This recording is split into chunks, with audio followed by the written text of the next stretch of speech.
Hi, this is Laura Whitmore with Acoustic Nation, and I'm here today with Lily Maase, who's going to teach us a little something about picking and strumming.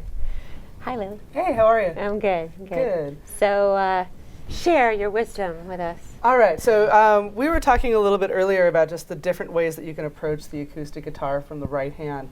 And the first thing that you said to me was, well, I really struggle with my picking because I feel like every time I strum the guitar, my pick hits the instrument, I'm worried about damaging the instrument. And the first thing to talk about is that when you pick a guitar up for the first time and you're given, you know, like your guitar starter pack or whatever, and it comes with a pack of like these gigantic floppy picks, and they usually say like Fender on them or something. They're great picks if you have sort of the average sized male hands that can hold a pick that size. But for some of us with smaller hands, and I have incredibly small hands, it's important to find a pick that fits you.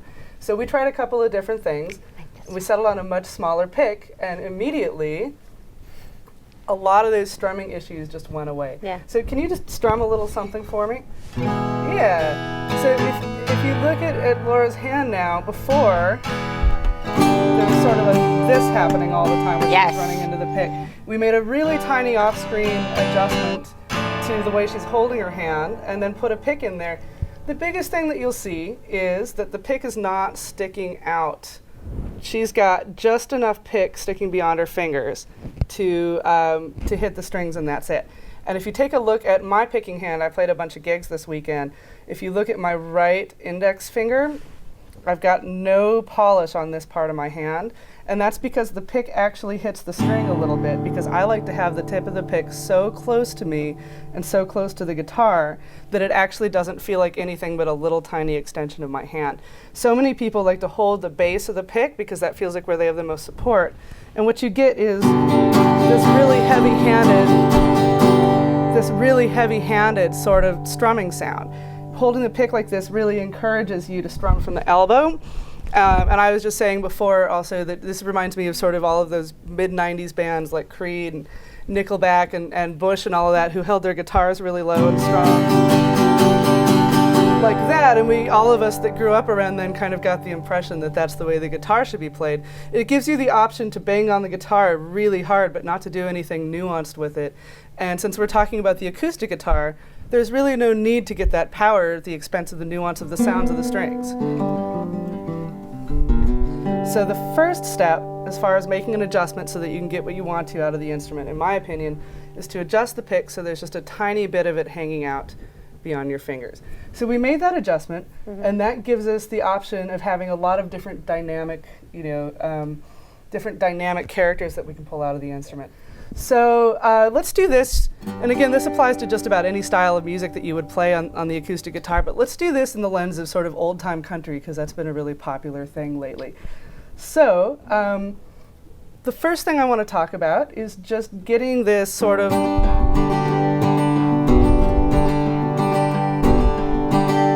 really basic country sound.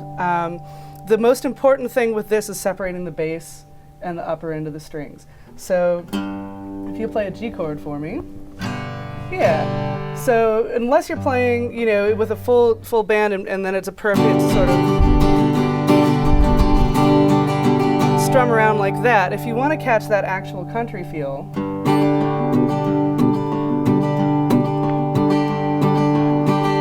the first thing to do is to think about the bass note, and you're going to do that as a downstroke, and you're going to separate that from the upper four strings. So let's just get that going, and that's just going to be bass and then a down up. Yeah, and with this too, you can be really precise. What I want you to do is aim for the D string. Hit the D string pretty hard. Okay. Yeah, and then use that sort of bounce off of that D string to strike the others. Yeah, just see if you can get that going. Let's not worry about the second.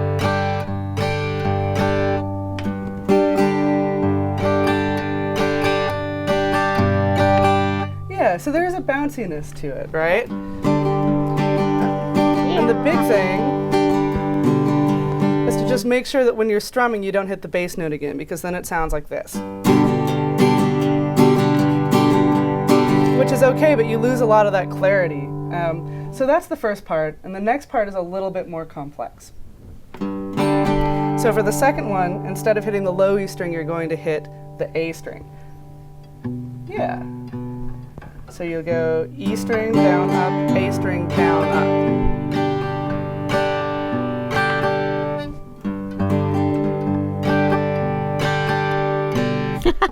Which is actually easier said than done. So what you just did there was great. If you want to back into it, that upstroke can actually be a little distracting. So the first thing to do is just try to get bass, down, bass, down.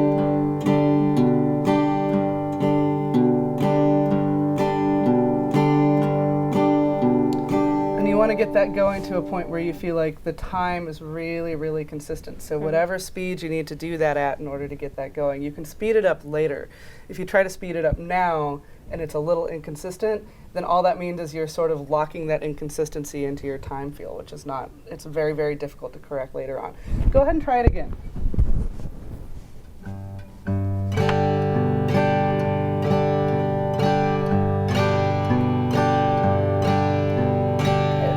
So now, do the same thing, and I want you to try to hit the bass strings considerably harder than you're hitting the treble strings. Oh my gosh.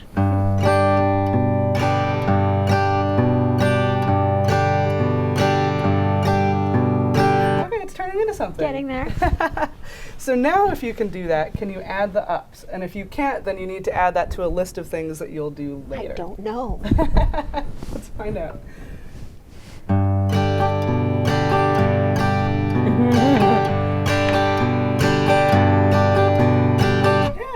I It's can. not that bad. Yeah. So a lot of times when you're working on a new technique, the trick is to break it down into the easiest or the simplest things, get those things really, really under your fingers, and then add the other things as you can. Don't try to tackle everything at once, because then you end up with sort of a disorganized, really frustrating mess. So with that in mind, here's where we are.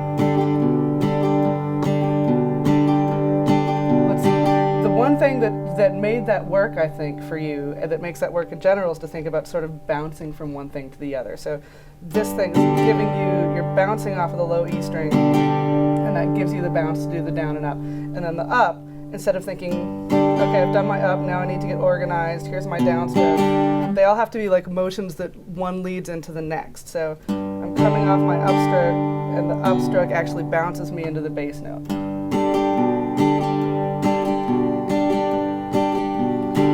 Take a look at my wrist. My wrist is doing most of the work. You'll see my elbow moving a little bit, but my elbow's only moving just because it's attached to my wrist.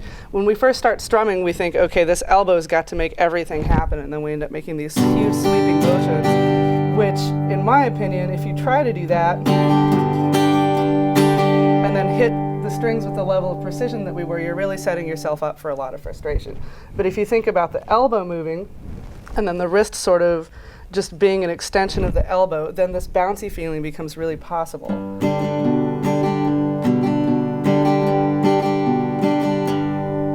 So let's add that last little bit. Okay. And then this is the thing that takes a little bit of time. So let's do that much. Okay, now when you go to your next bass note, what I want you to do is lift your index finger up. You're going to play the bass note, and then you're going to hammer your first finger on. Yep. And this has to be pretty vigorous, especially in the left hand.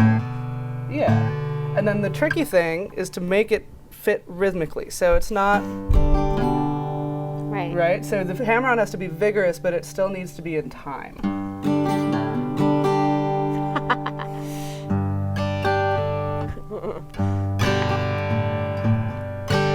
Let's slow this down. There's no need to do it as fast as humanly possible right now.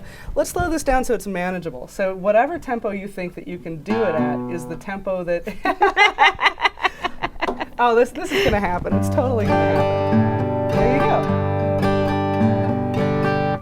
So that's what I would call... That was great.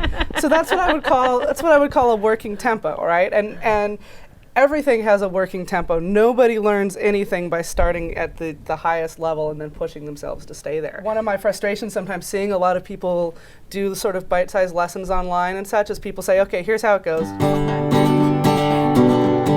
Okay, great, now you do that. But I know as a student myself, a longtime student, I've been playing since I was 7. I'm considerably older than that now, and having taught, you know, hundreds of people over the years, that nothing starts that way. So if we don't break it down to a level that's manageable for you, then all you're going to feel like is, well, my guitar teacher's a better guitarist than I am, and that's just how it's going to be. But we're all on the same path, right? So when I was first getting this stuff together, especially this country stuff, I didn't really know anything about the genre, and I got hired to tour with a country band, and because of the way I was raised by a session guitarist who took every gig that was offered to him, and then therefore knew a lot about klezmer and country music and classical music and jazz and heavy metal and all of these different things. So I was raised to never say no to a gig ever, or to assume that I couldn't do something. And so when I was working on this stuff, I had to really break it down to get that feel to feel authentic. And so I have a memory of doing exactly what you did there until it got to a tempo where I could manage it. And that was just doing it every day, you know, and that's the most important thing, is just a little bit every day at a manageable tempo, and you'll find that those manageable tempos become more and more like pro tempos if you do it a little bit every day.